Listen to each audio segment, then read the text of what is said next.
Ahoy! Best match in League of Legends ever! I can't believe I'm going to be talking about a game on here. I am, so deal with it. Um, for those who don't know, League of Legends is a Dota style RTS.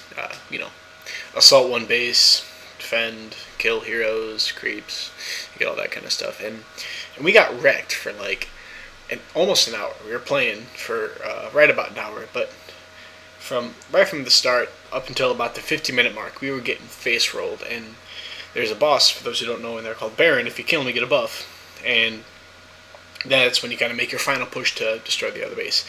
And we defended against that, and then they went for another push on our base, and we defended against that. And we were already like freaking out because we defended against two really heavy pushes.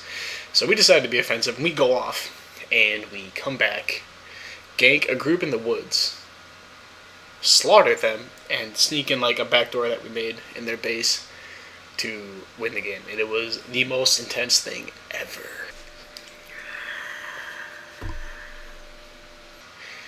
But I'm still reading A Walk Across America also, and it's gotten really intense. I mean, Theo Jenkins at this point is, many states away from Connecticut, and he's walking with his dog, he got into like this farm, I can't remember what state, but he went up to this farm, and essentially it was like a cult kind of a thing, because the people there were incredibly happy, and they were so convinced that there was only one way of living. Everyone there worked hard to provide food and jobs and just being all out friendly, but it was like a really creepy kind of friendly, like everyone's overly happy, and the leader that was there, he really kind of was like, do it this way, you're gonna be happy, blah blah blah blah blah, and it seemed to be like really deceiving.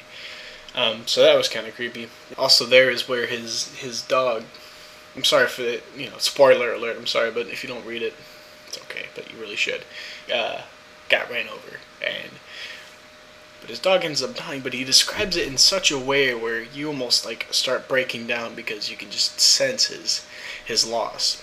And so he's really really good at bringing you into the story and remembering all this. He apparently, after a year or so after he took this walk, or a couple years after, he wrote about it. But he's able to recall everything in such detail that it blows me away. So far it's been a really good reading. Again, thanks Marie, it's fantastic. So there's that, and I'm also trying to figure out like where else I can walk to that just would be remotely close. I got to see if that mountain I checked out from a distance, if if I'd get in trouble in climbing. I'm sure Chris would know, and two, if it's private property, because that would really really suck. So I'm really hoping that it's just it's not owned by anybody, and I can just roll up in there and scale it, bring the camera, strap it to my face. Might be cool. But